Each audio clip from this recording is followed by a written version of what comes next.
The Lowe Post is brought to you by Goodyear, helping you discover the road ahead. Goodyear, more driven. How does 25-year-old two-time MVP Giannis Antetokounmpo get drafted 15th overall in a weak draft class? Our own Adrian Wojnarowski investigates the twists and turns that led to a franchise and league-altering selection way back in 2013. A three-part series that tells this unique story, including interviews with individuals close to the process, as well as a one-on-one sit-down with Giannis himself. Check out the Woj Pod special, The Giannis Draft, wherever you find your podcasts. And now, the Lowe Post. Welcome to the Lowe Post podcast early on a Monday morning as the NBA is about at the end of maybe its most frenzied 7-day period in league history, starting with trades, then draft, then free agency, all right in a row. Let's never do this again. I have not slept very much in 8 days, but it was fun. It was crazy. And there are a couple of dominoes still to fall, Bogdanovich here and there, but barring a trade, we are about done. Let's lord over the landscape, see what it looks like, and evaluate it with 538's Chris Herring. How are you doing, sir? Doing okay, Zach. How are you? I'm good. It has been an absolutely bonkers week, but we're about through it. And how are you feeling about the NBA? Do you feel that it's different? Do you feel that we're about the same place we left it? How are you feeling? I mean, did we even really leave it? I know you and I have talked about this a little bit. That we didn't really put it down for very long, but I know that's just the state of things right now. But every time I kind of feel like it's not, nothing's going to happen. It's a kind of low level free agency season, and then you start things off by Chris Paul getting traded, the James Harden rumors, and it's like, okay, here we go. And so then I think for junkies like you and me, the idea that Fred VanVleet is the headliner or one of the headliners for free agency shows you that it kind of doesn't matter, that it's hot stove season for us. And it was a fun week, really, when you think about it. And, kind of excited to talk about these teams and which ones we thought did well and, a couple that we kind of scratched our heads a little bit. See, so even if Fred VanVleet is the headliner, and no offense to Fred VanVleet, is a very fine player, that's a below average free agency headliner. To your point, even if that's the case, there's always going to be a James Harden. There's always going to be a Chris Paul. And the best teams draw so much public interest because even a little marginal move, like say signing Marc Gasol to a 2-year minimum contract, can be a gigantic deal in the pursuit of a championship. So even if it's just quote unquote Fred VanVleet, it's still going to be exciting. And I think that's the place to start because, I think Rob Pelinka and the Lakers and Clutch Sports absolutely demolished the offseason. Let's review what they did. Out went Dwight Howard. Well, for a second, Dwight Howard came back, and then he was so officially Dwight Howard. I wanted him to do it again. I wanted him to make a running bit, tweet that he was signing with the Sixers, delete the tweet, and do it like 4 more times until he finally landed on a team. Anyway, out went Dwight Howard, out went Avery Bradley, out went Danny Green, out went JaVale McGee. In came Dennis Schroeder, Montrezl Harrell in what was the first sort of free agency, like, ooh, plot twist, walking across the hallway at Staples. In came Wesley Matthews, and in came, in a poetic instance of life coming full circle for both Marc Gasol and the Gasol family, in came Marc Gasol. I think that is a very clear upgrade for the Lakers, and I think the Gasol signing was a huge, huge key to it because the Harrell Davis LeBron fit I actually don't love. I like the Gasol Davis fit a lot. I think Gasol and Harrell can even play together. I think the Lakers, unless Marc Gasol's playoff performance is indicative of where he is as a player now, and I don't think it is. I think we're actually overrating how bad he looked in the bubble. I think he shot 18% from 3, struggled to finish in the pick and roll at the rim against Boston, just looked old. I think we're overrating that and forgetting that he shot 39% from 3 in the regular season. Yeah, he was a little tentative. That's fine. Against the Lakers, he can pick and pop and throw his little Marc Gasol bowling ball passes around. It would be great. And so I think that was a big signing. And so you look at that, that's a net upgrade for reasons we can talk about. And I think getting Wes Matthews and Schroeder, if you look at their ability to play AD at center, the perimeter foursome they have now of Schroeder, Caruso, KCP, bringing him back was huge, and Wes Matthews is about equivalent to the foursome they had in the bubble of Caruso, Rondo, Danny Green, and KCP. And obviously Avery Bradley's gone, but I think Taylor Horton Tucker will have a role. So I absolutely loved what the Lakers did. What are your takeaways, Chris? Sometimes you and I almost hate it just because I think you and I are kind of in lockstep with certain things. But yeah, I looked at it and I even tweeted at one point over the weekend, man, as much as I think most teams would love to have Montrezl Harrell, I don't know that if this is all they're going to get, if I would rather have him at the money that they're going to get him for, as opposed to just having Dwight in the same role as last year. And then you add Marc Gasol, and it changes the context of that conversation, because like you were saying before, you can play Gasol and Harrell together if you really want to. You obviously can play AD and Harrell together if you really want to. But the idea that Harrell's weaknesses are kind of masked, are going to be helped or aided by whoever you've got there in the 5 role, who's going to be a better defender, you feel a lot better about that. I don't see any way to not like the idea of the Wes Matthews signing. The fact that they kept KCP, I think, was massive, given the offseason he just had. Huge. So I mean, it's really hard. I know you and I talked via email just kind of about what this exercise would look like for us. It's hard. These are the defending champs. It's really hard to say that the Lakers didn't win free agency. I would, if I were them, I mean, it's very early, I would start Gasol and bring Harrell off the bench, because I like the idea of Harrell playing with Schroeder as the 1-2 finishers from Sixth Man of the Year last year playing together. Harrell obviously needs an elite pick and roll partner to fuel him, and he will have that with both LeBron and Schroeder. I mean, Schroeder's not elite, but if you give him a good role man like Harrell, he'll be fine. And if you look at Harrell's splits with the Clippers, he shot like massively better when he was on the floor with Lou Williams versus without Lou Williams. So he needs a little help, and he'll get it there. The Harrell-Davis combo is fine. One of the reasons I didn't like it is that it doesn't space the floor for Davis to be a dive man. So Davis has to be the spacer, which he was with Dwight Howard and JaVale McGee.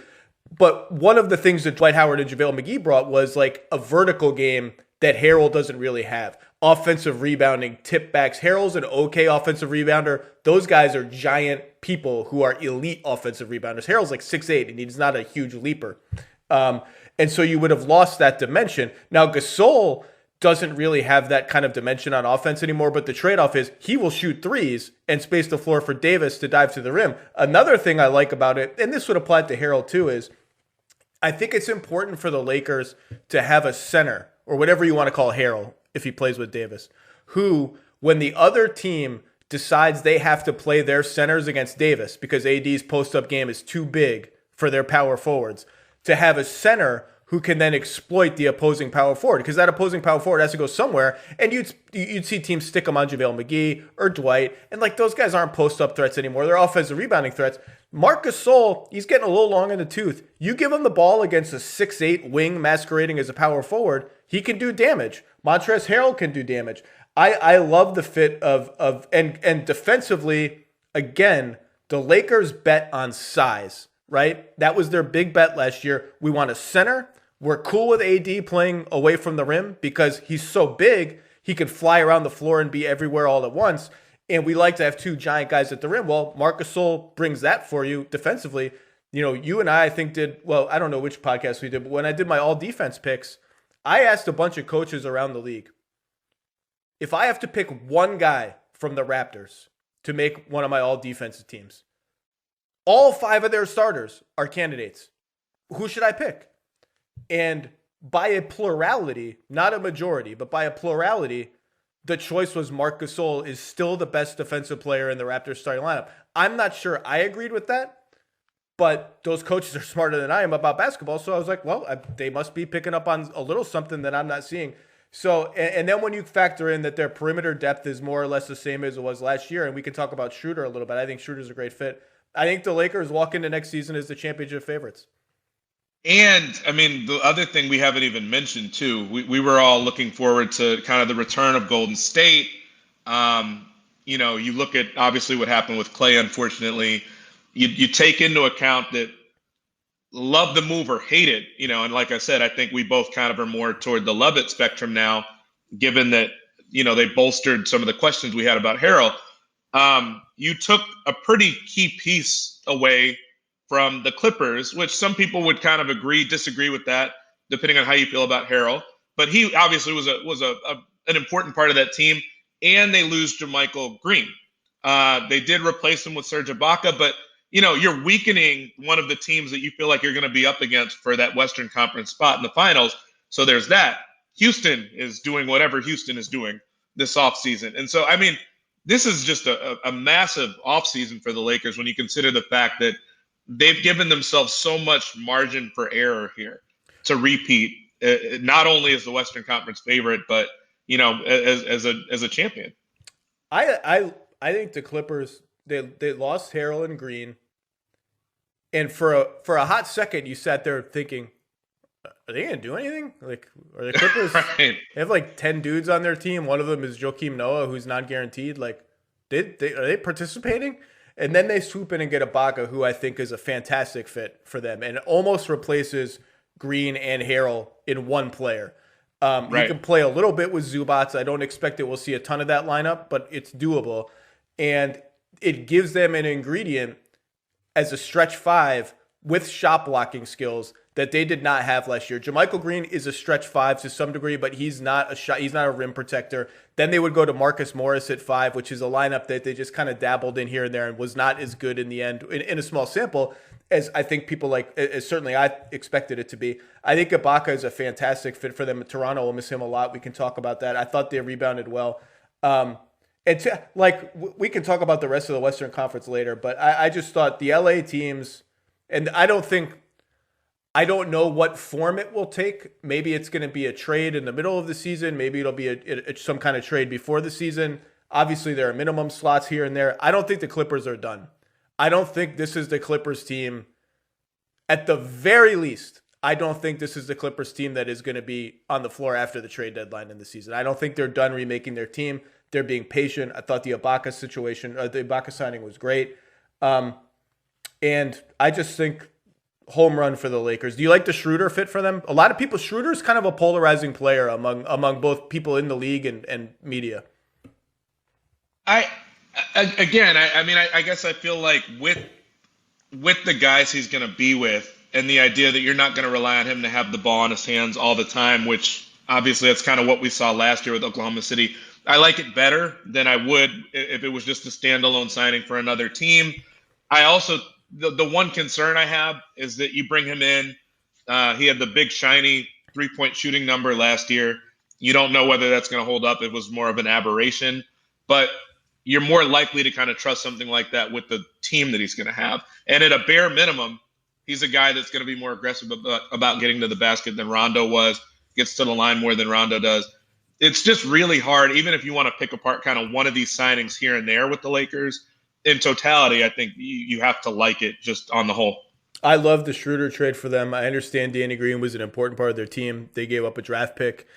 I just think teams at this stature, capped out, aging superstar, and then, of course, one who's in his prime, capped out in perpetuity if those guys stay. You just don't get chances to acquire 27-year-old players who were a borderline 6-man of the year last year. You just don't get chances to do it. And we mentioned all those different perimeter players. Schroeder is by far among them, both the group from last year and the group from this year, really the only one who is consistently capable of creating his own shot. And that is a huge, huge deal in the playoffs. It's a huge deal as LeBron gets older. It's a huge deal, frankly. I thought Pelton nailed this in his analysis of both Schroeder and Harrell. I think the Lakers consciously planned for a sped up season with very little offseason, planned for LeBron especially, and maybe AD a little bit, to take some games off and not do as much heavy lifting in the regular season as they had in the past. And I think that was really smart. And Schroeder and Harrell will have nights where they just get you buckets. Like, yeah, I'll get you 25 tonight, 25 and 12 for Harrell tonight. A Schroeder LeBron pick and roll is going to be a weapon in a way that a Rondo LeBron pick and roll couldn't quite be. The Caruso LeBron pick and roll is apparently like Stockton Malone 2.0 or something like Nash Stoudemire. It's like unstoppable. So I don't want to compare it to that. I just love what the Lakers did.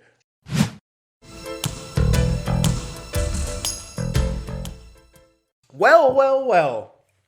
The fellow 17-time NBA champion Boston Celtics took a hit.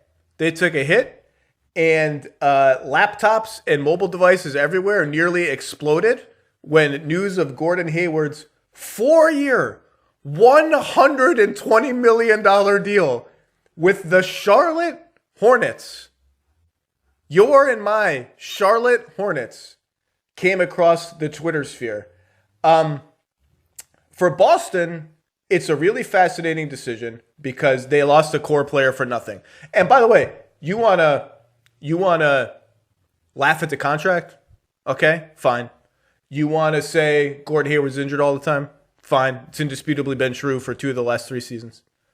We are not far removed from a Miami Heat conference final series, Miami-Boston, where Gordon Hayward's health status was like minute by minute update level important to Celtics fans. Like all of a sudden, with the zone defense that was flummoxing them, with Kemba Walker looking unable to do anything in the pick and roll against that zone, and with a knee that was banged up, all of a sudden, Gordon Hayward, Mr. Overshadowed, Mr. Fourth Option, Mr. Woulda, Coulda, Shoulda, despite the injuries, was essential. Felt essential. And now he's gone, and they can't really replace him. That's not exactly true because cap flexibility replaced him, and the cap flexibility became Tristan Thompson on a deal we can talk about 2 years, $19 million. The 2021 Celtics are worse. They're worse without Gordon Hayward. Long term, we'll see, because I don't think they could have had Gordon Hayward at a big number, Kemba at a big number, Tatum and Brown at a big number. It was not going to be palatable to them. But next season, and they're clearly in their championship contention window based on their playoff performance. Next season, they're worse. They could not execute a sign and trade with Indiana, which I think is actually the most interesting element of all of this. And Charlotte now has to pay Gordon Hayward $30 million a year. That's all-star salary. It's not the only big contract tethered to a player who may not ever make another all-star team. I'm not convinced, by the way, that that's true about Gordon Hayward. We'll see. The Sixers just offloaded one to the Thunder in Al Horford. They have another in Tobias Harris that's even bigger, substantially bigger than the Gordon Hayward contract. Pick either the Hornets' perspective or the Celtics' perspective. What is your analysis of this mega deal? I'm going to take the Hornets' perspective first, and I'm going to piggyback off something that you kind of put into the Twitter sphere at first. The idea that Michael Jordan made a late night phone call to Gordon Hayward to basically say, hey, we need you here, more or less. And if I have that wrong, please let me know. But the idea that, man, I'll be damned if I ever have to make a phone call to convince someone to do something when I'm already paying them $120 million over 4 years. But aside from that, and if my name is Michael Jordan and I have to do that. Well. Let's be fair. Number one, you're Charlotte, and yes, the second best player on your team is Devontae Graham, and maybe this year PJ Washington. You have not won a playoff series since, if I'm not mistaken, 2002. So we're going on 20 years of Charlotte not winning a playoff series. Not exactly the sexiest free agent destination. And it is not. You want to clown, 2002. You want to clown the contract? That's fine. Just know that it's not like the Pacers and the Celtics were offering $80 million. They weren't offering 120, but my best intel is something like 105, 108, 102, 110. It's not like the delta was so huge. So continue with the MJ call. Okay, so I will. I guess I just think from my perspective, and I was going off what Mark Stein had said, where he was kind of saying that stuff was looking like the 4-year, $100 million range is what he was hoping for, or what was out there. Even if that's what it was. So that's the only thing, is that I just look at it, and I think what this free agent period told me, and Charlotte was not necessarily alone, by the way, because that when you look at some of the things that people kind of flinched and reacted to this offseason, we can talk about Jeremy Grant, for instance, and the idea that people said, wow, 20 million for Jeremy Grant a year.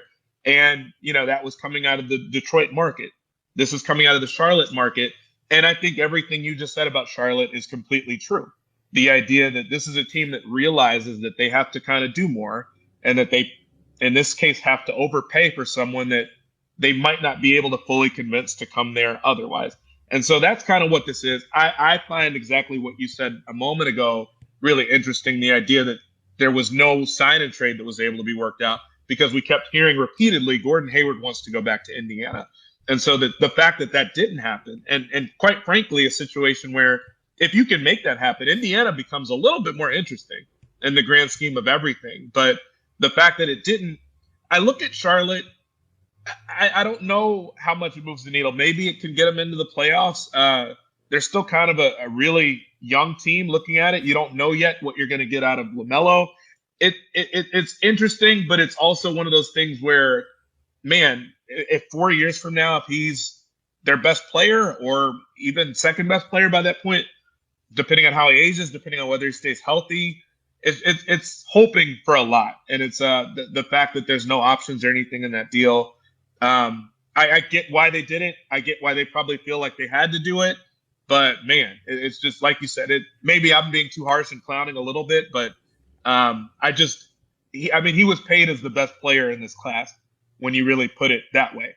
And I think we all can say he's not the best player in this class. Well, okay, so I think the ultimate defense of it for Charlotte, and I don't like the contract. The contract's not exactly going to be a trade asset, okay? But like Charlotte was set to have anywhere from like 45 million to 75 million in cap space next summer, when the entire league has cap space, or much of the league will have cap space. So it does nothing to have that money at that point. Yeah, well, and for them at least, as we have just seen, a Charlotte Hornets team with access to that much cap space is a recipe for like lots of bad stuff happening. So they preemptively were like, let's do something a little maybe less bad than some stuff we might do next summer. I do think, look, there is a premium in the NBA on wings who have wing skills. Okay, 3-point shooting, pick and roll creation, good passing vision. And Gordon's a great passer. Passing, I think, is the best part of this game. Who can legit guard fours. Not masquerade guarding fours. Not guard fours when you happen to be coming across a small ball team, but legit guard fours. And Hayward can do that at least. And this is one of the reasons I think the Heat will miss Jay Crowder, because they don't have another player like that. Harkless can guard fours. He's not quite as beefy as Jay Crowder, but his 3-point shooting is way lower volume, way less reliable. And so you can kind of talk, like he'll mentor, he'll like make sure LaMelo Ball doesn't have too much on his plate right away, blah, blah. Like, I don't love it. This is clearly a team that is just 8th seed or bust all the time. Like, there's just no patience for long-term pain there. And when you're in that market, I get it. I think the sign and trade thing is the most interesting part. Because I thought all along that Indiana has just too many contracts between $6 million and $20 million for there not to be a deal here that makes sense for both sides. If the Pacers really want Gordon Hayward, for all the reasons I just said, a wing who can do those things, they already have a guy like that in TJ Warren, but he's not a playmaker the way Gordon Hayward is a playmaker. So I just thought in the end, after a long game of chicken, there would be a common ground found. And I think really talking to people and reading the tea leaves as best I could, I think it just comes down to the Celtics didn't want Miles Turner. And I think that's really interesting. Miles Turner has $18 million due in each of the next 3 seasons. So he has 3 years and $54 million left on his contract. I just don't think they really wanted Miles Turner. And I did hear from some teams around the league that the Celtics have done some preliminary research on what Miles Turner's trade value would have been to them had they acquired him either in this deal or in a separate deal. And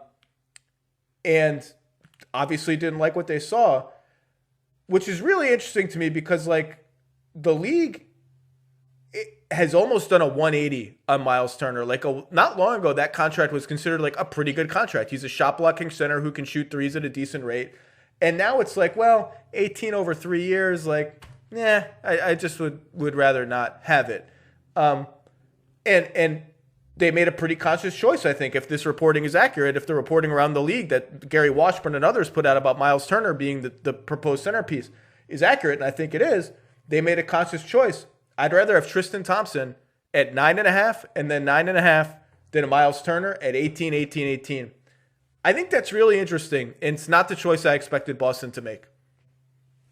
Yeah, when we talk about the TikTok of that deal, and when you get to the question of Miles Turner, I mean, how long are we talking before that deal started to kind of sour?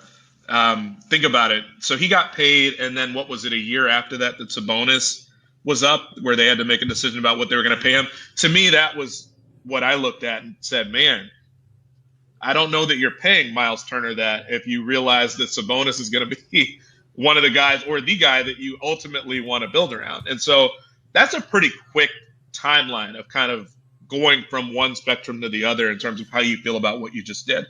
And you're right. When it comes down to it, honestly, when I saw the reports about the idea of what the Celtics were hoping to get back and saw that Turner was a sticking point, when I saw that, I kind of felt like this was just a conversation they're having. Someone's going to eventually say uncle, and they're going to get a deal done. I'm still surprised. I'm still surprised.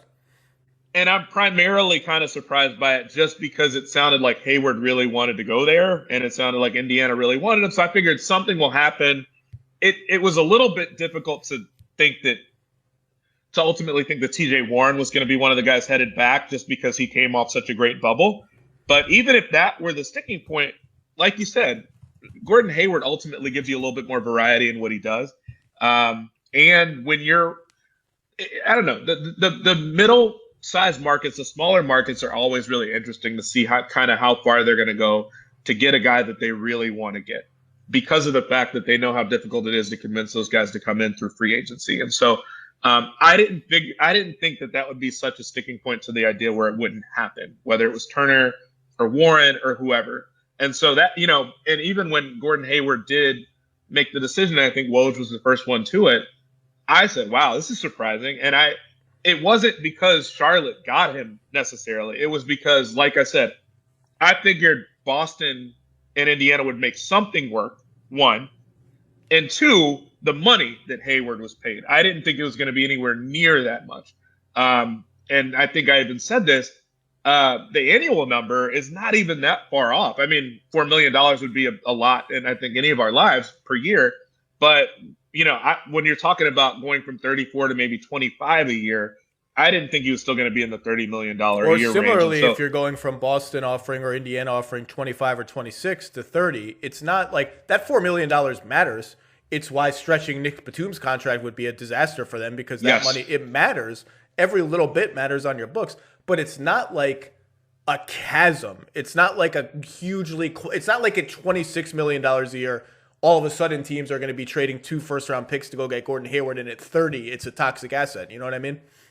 Exactly. Especially depending on where you're at as a team. And I think that's what we're both saying, is that Indiana for years now has been anywhere between like that 4-6 range, 4 or 6 seed in the East. And when you're at that point, as we just saw this past year with the Heat, you figure it out. You do what you have to do to get the guys that you feel like are really going to make a difference for your team, because you really never know what will happen. And so I'm a little bit surprised that they could not work that out, or that they couldn't convince Boston to do that. But it's certainly fascinating. I guess I understand enough of the ramifications for Charlotte and why they would want to do that. But it's just fascinating to really look at. Well, and look, Charlotte has had again, all of their moves in the last 10 years are 8th seed or bust, right? Like, they turned down 4 first-round picks to draft Frank Kaminsky. They traded the number 9 pick for Batum on an expiring contract, knowing a cap spike was coming and they're going to have to pay him $1 gazillion. People are laughing at them because this is the team that refused to pay Kemba last year, their homegrown star, refused to pay him the max, let alone the super max for which he was eligible, and then pay Gordon Hayward $30 million. I get that. Like, Kemba Walker has institutional value to your team. You love Kemba Walker. You're not willing to pay that dude.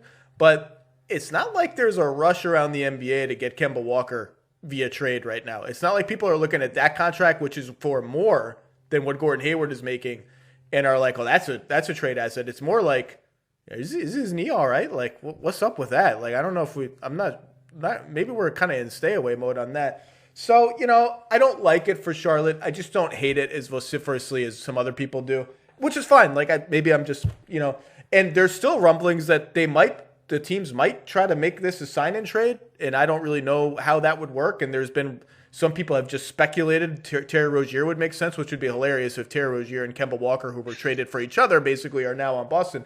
Terry Rozier makes $19 million and then $18 million. Like, is that a desirable outcome for Boston compared to Miles Turner? I'm not convinced that it is. But again, they just may think Daniel Tice at 5 and Tristan Thompson at 9.5 is like, it's not worth it for us to go get Miles Turner. I don't know, but another contract at 18 in the form of Terry Rozier is not a great outcome either. Bottom line is Celtics are worse. Raptors are worse.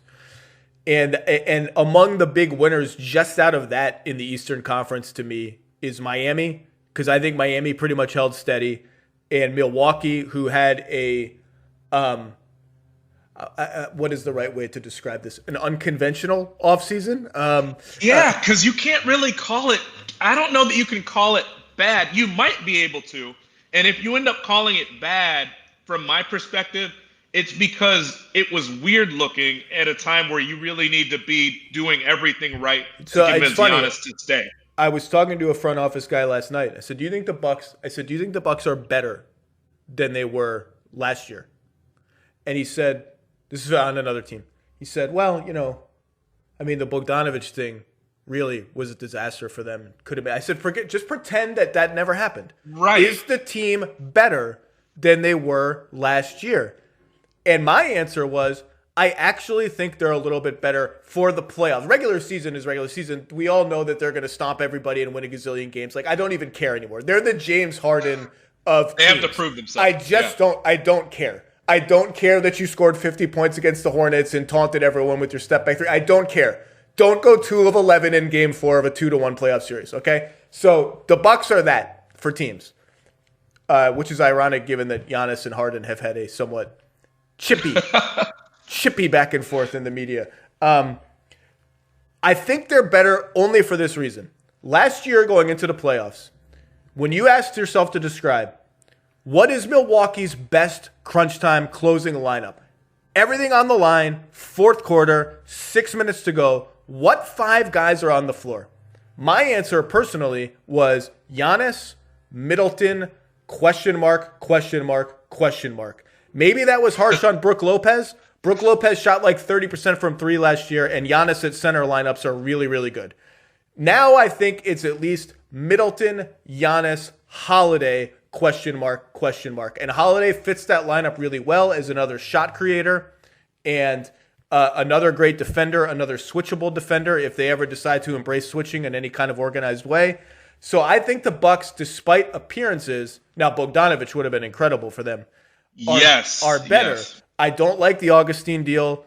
Bobby Portis is whatever. Bud will at least say to Bobby Portis, hey, Bobby, the ISO in the post, you're done. You're not doing that again. You take one face-up, jab step, wannabe Carmelo Anthony bullshit 18-footer, you're out of the game. All you're doing is shooting threes. That's it. On offense, you are shooting threes, and on defense, you have to try really hard, and that's it. Bryn Forbes, fine. Can't play in the fourth quarter of a good. He can play in the fourth quarter of the first round. Can't play in the fourth quarter of the conference finals. DJ Augustine, if he's on the floor in the fourth quarter of the conference finals, your defense is going to be in trouble. Portis, maybe ditto. We'll see how he fits with Giannis.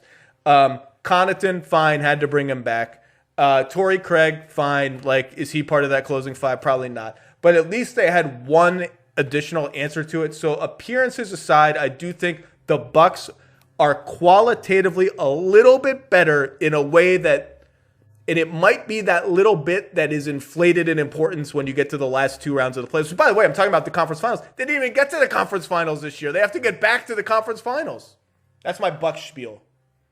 Yeah, I mean, that's more or less where I'm at. I think I was actually a little bit more optimistic about some of the guys they brought in. Some of them were just kind of whatever, like the Portis signing. I was kind of like, why'd they do that? But cheap money for a guy who's going to shoot a lot of threes, and I think he should shoot 35, 36, 30. He'll I think offensively be all right for them. So what I look at with them is that, and even this would have been somewhat true of Bogdanovich as well. Um, Outside of Drew, who anybody who's followed my work and even listened to me on your podcast before knows that Drew is probably one of my 3 or 4 favorite players in the league, just as far as like he's not really hurting you in too many facets of the game. He's just such a plus in so many facets. Even shooting where he's not great, he's not really hurting you, more or less. Whereas Bledsoe was hurting you. Um, Bledsoe was just such a struggle to watch the last 2 postseasons. I ran the numbers on it, and I think he shot, what was it? I think he shot 22% on jumpers in the 2 rounds they lost between that Heat series and the Raptors series the last 2 years, and it's just brutal. He doesn't want to come. That's one of the reasons why there were all those question marks, because you couldn't know that your starting point guard that you're paying $17 million a year for could be on the floor in those moments. Right, and just that, and it was just such a self-doubt that he had. And there was one clip I remember that he backed the ball out in this last round, I think against Miami. He backed the ball out, like he had the ball at the 3-point line and did that thing where he backs all the way up to half court to get a running start, and then he launches a 3 and he misses everything by like 4 feet. And you can't have that. I mean, it goes without saying you can't have that. But Drew gives you some steadiness. You don't really lose anything defensively, maybe even an upgrade because Drew is a little bit bigger. He's better. So, I mean, that alone was really nice. Bogdanovich is a player who, the scoring ability, you would love to have that, because you would at that point you would then have 4 players on offense who it's like, okay, at least 3 who can, if they need to, can get you a basket. Middleton, we just watched the guy drop 40 or whatever it was in the playoff game earlier this postseason. He's obviously a really great second or third option when you consider that you've got Drew there. Bogdanovich is playing on a team where he has to go do a lot of stuff himself. He's not much for defense, and that's fine. That you trust that the Bucks would cover that up. But he's also not bad. Like, he's fine. He competes. He's going to be in the right place. He's tough. Like, he's not someone that I feel like he's going to be picked on every single possession all the time. Okay. Yeah. And so the idea if that would have been your top 4, I think we were all kind of blown out of the water just thinking about that. And so like you said, you have to, and it's funny because I don't feel like you can have a rational conversation with the NBA diehards this past week without them bringing that up. But if you take that out of the equation and you just say, like you asked, just analyze what they actually did and forget about that, because I think it was embarrassing for them. But they recovered pretty well, all things considered, in my opinion. They're better. They're not 3 picks and 2 swaps better, but it doesn't matter if the big guy signs. It doesn't matter. And that's the thing. And it'll be really fascinating to see whether he does. If it, at this point, I guess you're just kind of hoping that he does, because I'm not really sure that – I don't know that there was really much of anything you could have done this offseason that would have convinced him definitively, or if it's just something that if it's just going to be a day-by-day sort of feel up until we get to that deadline in late December. But I certainly don't think they did poorly. I think most of the guys they got in a class like this, you could kind of understand why most of the guys they got were kind of more one-way guys. They really help you on one end or the other. Drew was the one exception to that for sure. But I don't mind what they did this offseason. And I mean, getting Drew is definitely not a bad thing. The picks, you're not going to be as concerned about if you bring Giannis back. Well, Bogdanovich would have been a great fit because the Bucks need as many guys as possible who can run a pick and roll with Giannis as the screener, and you can't go under the screen, and the guy running it can defend well enough to be on the floor. And Bogdanovich fits that to a T. He's actually quite a crafty pick and roll player. He has a nice little step back jumper, a floater with both hands. And again, this is a team that needs a guy who can pull up another guy in addition to Middleton, who in crunch time can get you a long 2 if that's the only look available. And again, like DJ Augustine can run a nice pick and roll with Giannis. Like, you can't go under that, but DJ Augustine's 5'11", and he's going to get destroyed in the conference finals by whoever they're playing. And with DiVincenzo, if the shot takes another leap forward, he's one of the question marks. He fills in one of the blanks. If Connaughton's shot takes a leap forward, which you've been waiting on for a couple of years, maybe he fills in one of the blanks. So it's possible there. Give me a team Give me another team, sneaky or not sneaky, I don't care. Give me a team we haven't talked about whose offseason you enjoyed. Well, I could tell you one I enjoyed, but it's not going to be the one that I say. You asked me to come in and say the two teams that you liked or you thought did well. There was a team I enjoyed. Maybe I'll save it for later. Portland is the team I have right at the top of my list. Portland is a team where every year when we have these conversations, you and me have these conversations, I didn't really like what they did. And then they end up beating, the win projections by 6 or 7 wins.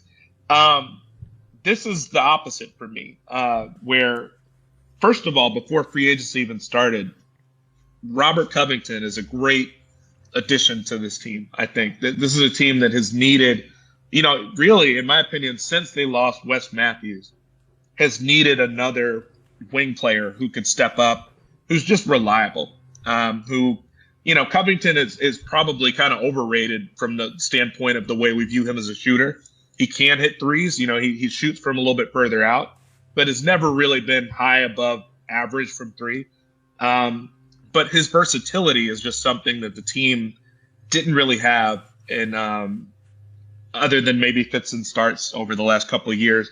And so theoretically gives them the possibility of playing different sorts of lineups where you can play small and kind of have them cover for the back line for you.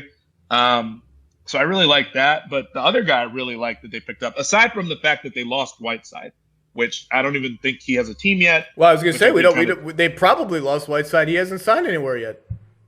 And if he's not back with Portland, I don't know that Portland. He's not going to be back with Portland now that they have Cantor. But yeah. Exactly. So my point exactly, like losing Whiteside, who, if you're someone that looks at stats only, you probably are saying, why haven't they brought that guy back? But if you watch him, you kind of understand a little bit better maybe why not. And he's a can of Pringles. He's just empty calories. You're going to eat the whole thing. It's going to do nothing for you, nothing but bad for you. He's a can of Pringles.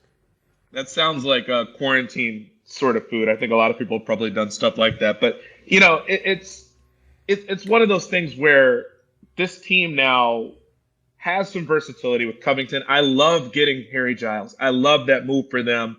Someone that, is still really young, has not really completely put it together, but also has length and is also somebody that with this team that is kind of at a point now where you figure if things go right, they're going to be in the playoffs most years. They're not getting opportunities to really go out and basically take a chance on guys like these. And, you hope somebody works out. Maybe he works out for them. I had such high hopes for him with Sacramento and love that pick in Sacramento. So I like that move for them. But also just the idea of, you bring back Rodney Hood at what I consider to be a somewhat reasonable number. And you get Derek Jones Jr., who I think is a little bit older, but is kind of in that same mold, just like a long guy that is athletic. I just like their offseason. I don't know that it puts them over the top in any sort of way. I think that's probably dictated by other things and staying healthy. But Nurkic will be back now for a full season. By the way, Nurk was outstanding in the bubble, considering how much time he had off. Crazy good. And so that's what I'm saying is that having him back healthy, having Whiteside out of the picture completely, and having guys that when you decide that, and frankly Collins too, who was also hurt, I just think this team now has kind of more versatility and can play different lineups than what it was playing last year, where you had to play Whiteside even when you really didn't want to. And I think that could end up being a massive, massive difference for them. And it makes me look forward to watching them more than I did last year. Portland killed the offseason. Absolutely killed it. If we are going to drool ourselves writing Daryl Morey's premature eulogy since he already has another job, saying, well, thank God for GMs like Daryl Morey who go all in when they have a superstar in his prime, throw caution to the wind, they're not afraid to go for it. Well, dealing 2 first-round picks for Robert Covington is a similar kind of move. The Blazers have a superstar in his prime, in Damian Lillard. You may not think he's as good as James Harden, in the playoffs. I think he's probably hit more big shots than James Harden. But wow. He's really, really well. The guy has 2 walk-off shots. I mean, there's it's him and Michael Jordan that have 2 walk-off shots. No, it's absolutely true. Now that you think about it, yeah, it's absolutely true. Never mind. Covington is perfect for them. I have said many times that I think he is overrated, and he is. But on this team, all they're going to need him to do is shoot threes, play good team defense. He's not going to take the Blazers from horrible 30th in defense to 8th or something. But if they can be 12th, okay, and I think Collins coming back will help them. Whenever that happens, they'll play him some at the 4. He might end up being their starting 4 with Covington as their starting 3. And they'll play him some at the 5, and I think he's going to be a good stretch 5 or a decent stretch 5. Hood is a nice sort of insurance rotation wing, like a 4th wing or a 3rd wing or something like that. Probably a 4th wing for them. Jones is sort of a break in case of emergency, jack of all trades. Can't shoot. That's fine. He does a lot of other good stuff. I just love their offseason. They can start Covington at the 4 or play Covington at the 4 with Gary Trent at the 3. They can play Covington at the 3, as I just mentioned. I think they had a great offseason. And by the way, between Anthony Simons and Asir Little and future picks, which are still semi-tradable, and Zach Collins, like, they're not out of stuff for another move if their team proves good enough to justify it. And I saw Bobby Marks on TV last night working the John King of Bristol, okay, working the board, telestrating the board. That, by the way, that terrifies me. There's like a 100% chance if they ever put me in charge of a board for it would crash immediately. I'd be on the wrong team. I'd be circling the wrong guy. I'd be circling like off. It would just go horribly. I would panic. I would be a complete choke artist with the board. Totally. Like, actually, they should let me do it just for how bad it would be. It would be good television. He was working the board, and he said, I think the Blazers are going to be the number 2 seed in the West. And he said that? And he got made fun of for it. And let me tell you this, Bobby Marks. I think it's a little aggressive. I think Lakers Clippers are going to go 1-2. But I don't think it's crazy. I think the Blazers have a chance to be the 3rd seed in the West. And if you have a chance to be the 3rd seed in the West, it's not insane to suggest you can finish 2nd in the West. So I look at the West like this, okay? Lakers Clippers, that's probably 1-2 for me. I think the distaste from how the Clippers ended the season, and holy crap, was it humiliating. I mean, I'm humiliated on their behalf. It was so humiliating. They're still really freaking good. Okay, you can leave that. That's fresh in your brain. They're still really good. Denver took a step back, losing Jeremy Grant. Now that contract is insane. The mechanics the Detroit Pistons went through to be able to offer that contract are even more insane. Paying Mason Plumlee $8 million a year is insane, like certifiable. But Denver took a step back. Maybe a small step in the regular season. Might be just a tiny step. Utah, I think Utah will be good. Am I ready to put Utah as a juggernaut after their scatter shot last season? Not really. Dallas, I thought had a sneaky okay offseason. Do we know when Kristaps Porzingis is coming back? Not sure we do. Houston, who the hell knows? I mean, really, who the hell knows? I actually think Houston has done pretty well so far. As crazy as it sounds, I love the Christian Wood move for them. I have no idea why the Pistons would go through all the machinations they went through to do everything but keep Christian Wood, who is the only one among all these players we're talking about that has a chance to actually be good in now and maybe all-star good. All-star in the East. It's like JV all-star good. So Houston, who knows? Phoenix, we can talk about. Golden State, we should talk about. Like, I just don't think it's crazy that Portland could be in the conference finals next year. I don't think I would pick them to do it, but I think that's like completely reasonable. I think they had a great offseason. Particularly for all that, we talked about a little bit earlier too, as we were discussing the Lakers. This is kind of a year. If you're going to go for it, you do it now while Golden State is kind of, I won't say in disarray because an injury isn't something that, that they did to themselves. It's something that was unfortunate, but between that, like we said, the Rockets, who knows what they're going to do? Who knows whether Harden will even be there the whole season? And the Clippers, do it now while you can. The Clippers, think about if they have an injury or something like that, it's kind of there for the taking. Damian Lillard's 30. If you're not going to go for it now, what are you even doing? Like, what? Why are you even in the business? If you're not I love what Portland did.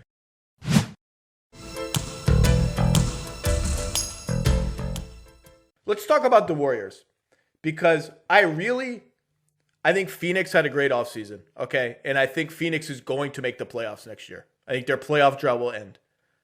That said, you start listing teams in the West, you're like, my God. Lakers, Clippers, that's 2. I'm just naming teams, not in order. Portland 3, Dallas 4, Denver 5, Utah 6, Houston 7, Warriors 8. That's 8. We haven't even got to Phoenix yet. Phoenix 9. Again, this is not in order. I'm just listing teams that are reasonable. New Orleans, to me, is the biggest wild card in the Western Conference. You could tell me New Orleans won 50 games. You could tell me New Orleans goes, or what I guess the equivalent of 50 games in a 72-game season. You could tell me New Orleans finishes 10 games under 500. I'd be like, sure, whatever. I don't know. And then I think another step down to Sac, Spurs, Grizzlies. Apologies to the Grizzlies. I think they're going to take a little bit of a step back. Wolves, Thunder, way down. It's just going to be hard for the playoffs are going to be hard to make. So tell me what you think of the Warriors. Let's review. Klay Thompson, I did my ode to Klay Thompson last week. It sucks. It's horrible. He's gone. They get Kelly Oubre. They draft James Wiseman. And they sign, I thought, a sneaky little good move signing Kent Bazemore at the minimum. Wiggins is still on the Warriors. Need to refresh your memory on that. Some people do. Yeah. I don't know what their starting lineup is going to be. It could be Curry, Oubre, Wiggins, Green, Wiseman, which is Curry and 4 so-so to bad to non-shooters in Wiseman's case. I would be curious to see how that lineup would work because it's going to fly. That's the one thing it's going to do. They're going to run like all hell. Fast. My God, they're going to be fast. And it's going to be dynamic. And athletic. Wiseman, if he starts, I don't know if he will, but if he starts, is going to be dynamic. How good do you think that team is going to be? I don't know. And I don't think, it's interesting because last year, I think a lot of the smartest folks in the game were curious to see how the D'Angelo Russell thing was going to play. And to some extent, obviously he and Kelly Oubre have very, very different games, but Oubre is an interesting case too, where just someone who at peak Warriors would fit that team really, really well. Maybe not necessarily as a great, great shooter, but someone that just cuts a whole lot, that runs the floor, that plays with a ton of energy. And I would imagine some of those things are still there, but it's just that team without spacing. Obviously, they'll get Steph spacing and everything, but in terms of without having other guys there as threats, without having Klay is probably the best way to put it at this point. I don't know what that looks like. And on top of that, I'm not really sure what it looks like when all these guys they're like, aside from Draymond, obviously, or maybe average defenders, maybe, and maybe not that. It's a great point. I'm focusing on the offense. You're right. We'll see if Wiseman actually opens as a starter. I mean, they've toyed with Pascal as a starter before. They've toyed with Chris as a starter, but it doesn't really change the equation where Oubre is okay, should be better than he is. He's okay. Wiggins is the same. Okay, should be better than he is. You're right. I'm focusing on the spacing. The other end is a question mark too. Yes, I just really don't know. But I mean, the fan in me, just the basketball fan in me, similar to last year, really looks forward to being able to see Steph in a situation where he kind of has to do a lot of it himself. He's capable. He's got enough offensive talent to score when he's dishing the ball to these guys, maybe whether or not they're shooting threes or not. I just have too many questions about the defensive side of the ball without Klay there. And, I mean, obviously the offensive side of the ball without Klay there. But I don't know what to expect. If you told me that they were going to win 30 games, I could buy that. Ooh. If you told me that Steph is going to struggle with injuries, they're going to win fewer than that. But if you told me that they're going to win closer to 40 or 45, I could buy that too, because there's enough talent on the roster. But even the talent that they have is kind of like checkered a little bit, just as far as, like you said, they should be a little bit better than they are. But who knows? You could really tell me anything about that team, and I feel like there's much of a question mark as anybody in the West. It's a big year for Steph Curry because, we have seen him as recently as the 2019 finals through the singular power of his shooting gravity, take a team that was, even when Klay was still healthy in those finals, and even after, very, very limited offensively, and was just through his sheer the threat that he presents with the ball was drawing 2.5 defenders 30 feet from the hoop and creating layups for Kevon Looney, who cannot jump at all, and creating 4-on-3s for Draymond to Kevon Looney to Andre Iguodala, just zero shooting anywhere. And he was good enough to keep him in it, a very limited team. Last year, he played 4 games before he broke his hand. They were getting absolutely destroyed in those games. They were 1-3, and all 3 losses were such bad blowouts that you were like, no, I picked them to miss the playoffs last year, and a lot of people thought I was nuts, and I was like, I didn't think they were going to be like this. I mean, this is awful. Now, they were starting D'Angelo Russell, Steph, Glenn Robinson III, Draymond Green, and a pick'em at center. They started Looney, Pascal, and Chris each in those first 4 games. This lineup makes a lot more sense and should be a lot better than that lineup. Yes. But those first 4 games, they seem like ages ago. They were like, oh my God, like eye-popping how bad they were. And so I think, the whole Steph LeBron thing, the archetype of those players, I think there was a thought when the Warriors were humming and he was a unanimous MVP that, yeah, Steph's at that tier. There were some people I never got here. I never got there completely, but there were some people who argued he was the best player in the NBA. Sure. I never got there.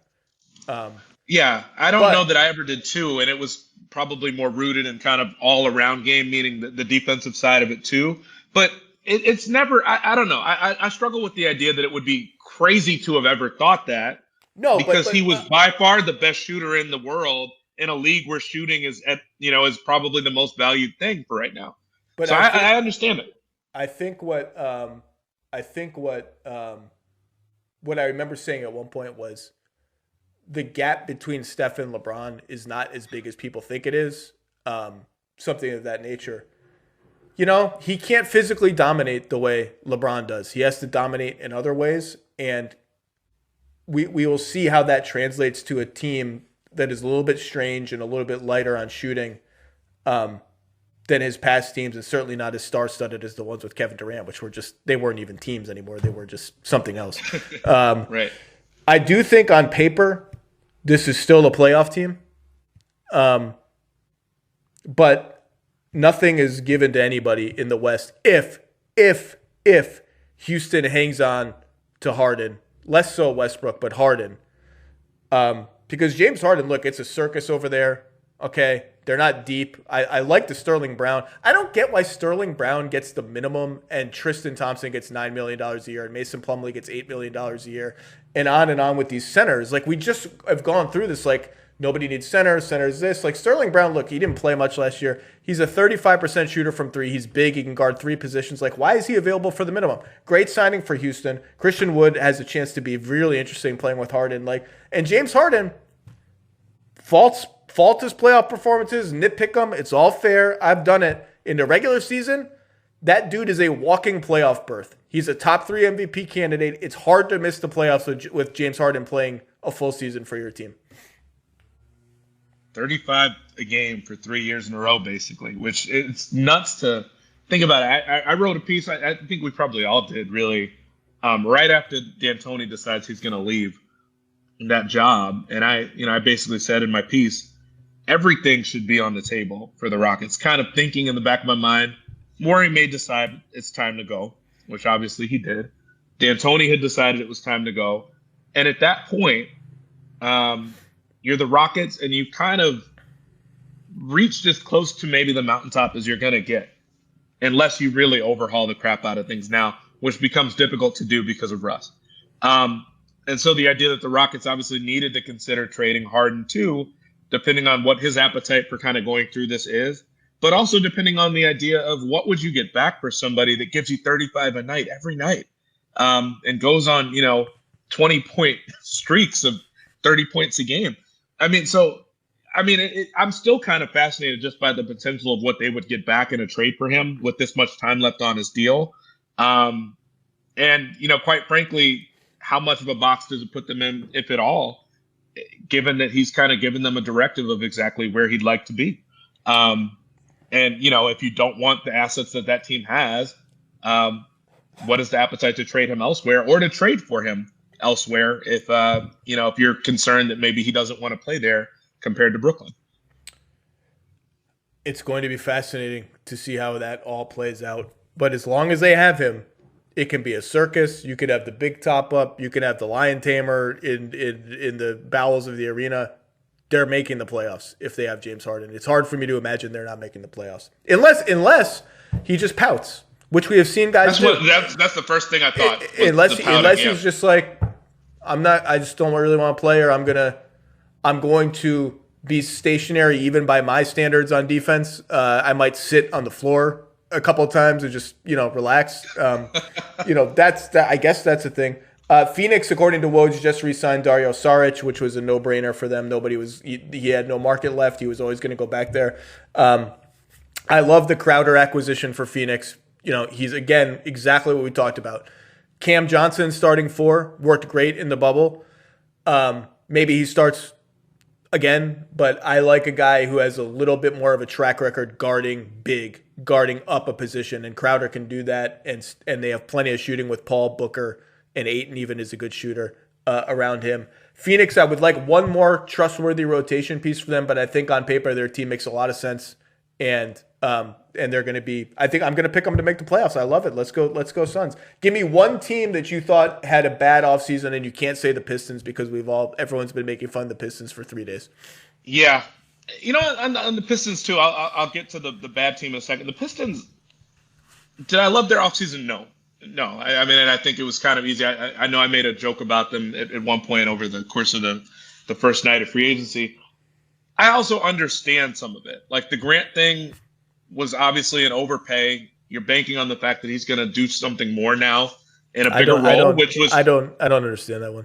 I don't think I see exactly how he can give you that much value. I mean, he was a guy that a quarter of his baskets from 2-point range were unassisted. And so you're now asking that sort of player, and 1% of his 3-pointers were unassisted last year. Yeah, so I don't really know I don't know what the plan is. Like Jeremy Grant turned down the same money from Denver. Okay. That's what was interesting to me. Which is true. That reporting is accurate. Because he wanted a bigger role in Detroit. Like, dude, man, I love Jeremy Grant. He was one of my 6 most intriguing players going into last season. I thought he was great for them in the playoffs. Like, you had to work real hard, and credit to you did it, to become a really good role player in the NBA. The jump from that to dude who runs like 25 pick and rolls a game with Blake Griffin at the 4 and a true center and not a lot of spacing on the floor, that's a bit like all that work you just did to become a really valuable role player in the NBA. It's 5 times worse to become what you think you can become. More power to him. If he can do it, that's great. I see no prayer of that. It'll just be really interesting, too, because the more I thought about it, some of the dynamic there, I mean, he's not going to be the 4th option there. I'm sure with the money they're paying him, he's going to be the 2nd option. But it's also a dynamic where like he's on a team with another playmaking power forward or like a playmaking big. For now. Basically. For now. So for now. And we don't know what will happen with Blake. But, I didn't mind. Like, they also got DeLon Wright. And I'm like, okay, Like the DeLon Wright. I like the DeLon Wright get. Exactly. I like that. And so it's not everything they did was bad. And so I think that I understand where the criticism is coming from. But I think after a while. They got a bunch of picks, which is what they should be in the business. Now they gave up 4 second-round picks in the bizarro Luke Kennard for number 19 for Landry Shamet 3-way.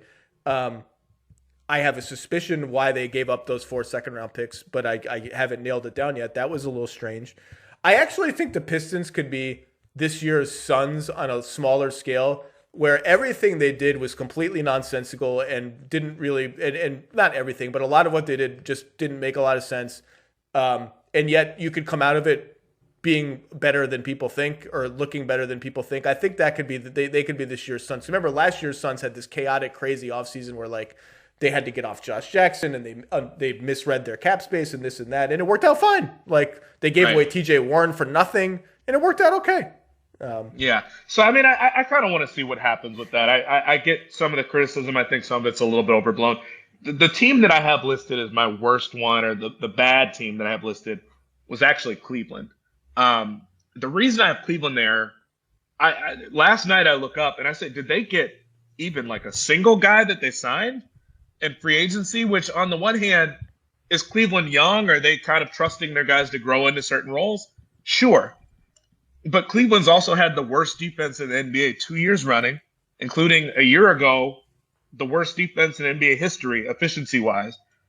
You don't bring in anybody to really help fix that. Now, granted, draft-wise, they did address some of it. They went out and used their first pick on someone to do that. But you could also bring in a vet. I mean, you're still kind of a bigger team than you probably need to be. We've all been wondering whether Kevin Love is going to get traded for 2 years now. You've got more bigs than you need. And, when I look at somebody like a Chris Dunn signing go in Atlanta, which I think probably a good pickup for Atlanta, that's the kind of player that you could bring in that, maybe they don't want to be better than they are, but not an expensive signing. Somebody that would immediately think about what he did for the Bulls statistically from a defensive standpoint, and just with what he's able to do on the wing. When the Bulls took him off the court, they're not Cleveland bad defensively, but they weren't good. And I mean, just one or two players like that, just on the defensive end, would help you enormously. And to see that they just didn't spend anything really, I didn't quite understand that. I mean, they're young, but they're not so young to the point where, that it's all about developing these guys. You've got other things that you could be doing to make the team a little bit better. I don't have a strong quibble. They didn't have any cap flexibility. They had the mid-level. That's about it. I think they're going to sink or swim with those two guards and Kevin Porter and Dylan Windler and Okoro and all that. I mean, they're kind of, they did get a second round pick from the Lakers for taking JaVale last night. They did. I mean, I think they're kind of TBD. They've got a couple trades to make during the season. We'll see how they do. But Dan Gilbert's not going to be patient forever. Like, they need to start. The young players need to, and they did start showing some progress last year, but they need to start showing some progress in ways that translate to winning. I'm trying to think. Defense does that. Defense would do that. I just don't see how you can kind of rest your laurels on the idea of just being the worst team in the NBA defensively. You put too much pressure on your offense to have to go out and score too much every night. Yeah, and beyond that, we should probably talk about the Hawks a little bit, but I want to see what the Bogdanovich situation ends up being first. So the Hawks, to me, are, it's funny because when you just said that they're not going to wait around, Dan Gilbert's not going to wait around forever. The Hawks are the obvious, counter to that, is that they really were going for it right now. I'd love to know what you thought. If I was a fan of the Hawks, I would be so jazzed up about what they just did. As an analyst, I think I'm a lot more reserved than that. I don't necessarily love all these moves that they just made. And I also wonder if it's maybe a little bit too much too fast. But I would love to kind of hear what you think of it. Well, the Gallo one to me, Gallo's a really good offensive player. He looked horrible in the playoffs defensively and really offensively too. They need shooting off the ball. He provides that. I don't love that signing for $20 million a year. Bogdanovich I get because he's a little bit younger, although he's 28, I think. And he does he's not a lot older than I realized until I looked it up the other day. It happens with the Euro guys. They come over late and you think they're rookies and whatever. Right. And he doesn't have Gallo's history of injuries, which scares me a little bit.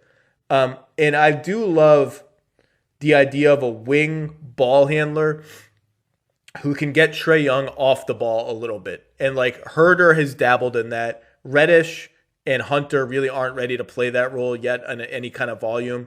And because I like the idea of get Trae Young, because Trae Young running 70 pick and rolls a game is not going to be fun enough for his teammates. Everyone wants to touch the ball in the NBA, okay? And if you're going to be that, you have to be Luka level transcendent at it, and you can't be the worst defensive player in the NBA because that's going to make your teammates cranky. So a guy like Bogdanovich who can get him moving a little bit off the ball, I really like. The Gallo one, it's just they're going to be crowded, man. They're going to have a lot of dudes. They already have Hunter, Reddish, and Herder on the wing. Bogdan is going to infringe on those minutes. Are they going to start Bogdanovich and Gallinari at the 2 and the 3 if they end up with both of them? And so all their young dudes are coming off the bench now. That seems a little extreme to me because you would think Collins, if he's on the team, is still going to start at 4. Capella, you just gave up stuff for. He's going to start. It's just a little – it feels like one too many moves in a conference where like the 8th seed is not like drastically out of reach anyway. Like if you just got Bogdanovic, I think they have a shot at it. But obviously, Bogdanovic is restricted. You don't have a guarantee. You don't know if you're going to get him. The Kings might match. You know what it reminds me of just a little bit? And you and I talked about this maybe more than a year ago. I was on your podcast. We talked about it. The Kings were a little bit like this a couple years ago, where they kind of doubled up on a bunch of young players that they already had that probably feel like they have some stake to a claim with regards to certain spots in the rotation. And then you bring in a bunch of veterans. It was that year that the Kings brought in, who was it? Zach Randolph and George Hill. Vince Carter. George Hill. And George Hill. And it kind of created this clash a little bit with some of the younger guys, because it's like the older guys want to play and win right now. The younger guys are growing into that role. And so maybe, even though I just criticized the Cavs a little bit, maybe that's kind of the concern, is that when I say too much too fast, that's probably some of what that is who gets the minutes, who gets to start, who gets the shots.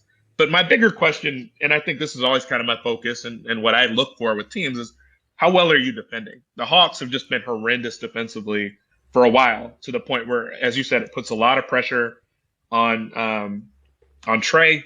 It puts a lot of pressure on this defense. They have not had a lot of rim protection, but now they have Capella. So you're thinking, yes, we finally have something there.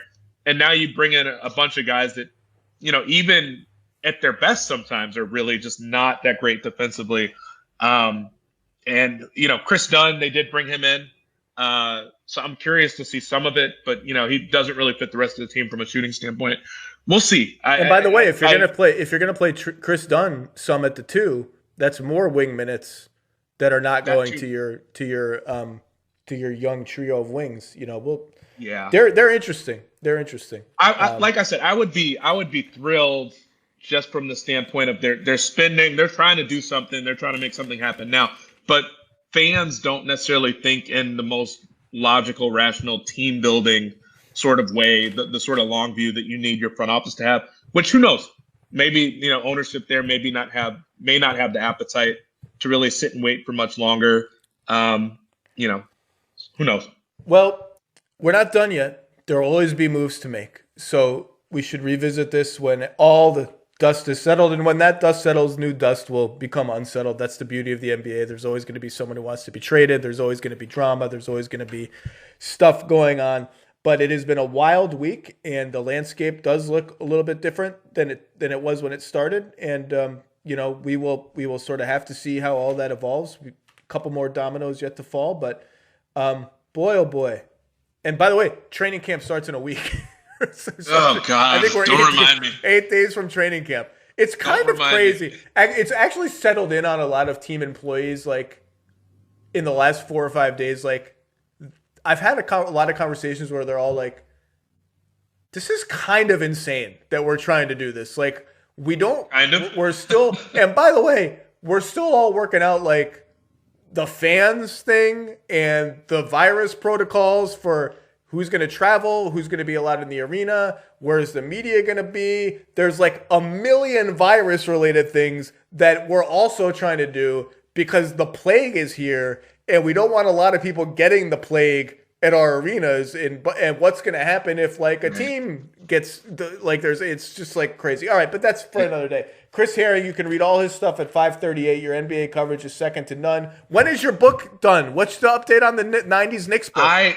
It's part of the reason I'm so kind of frustrated that the season is starting so quickly. My book, my 90s Knicks book will be done. My deadline for it, no matter what, is the end of January.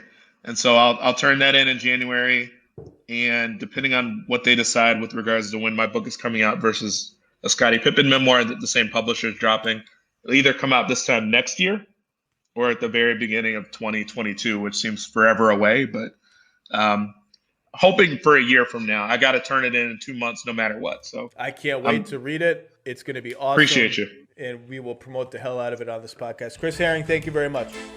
Appreciate you. Thank you so much, Zach, as always.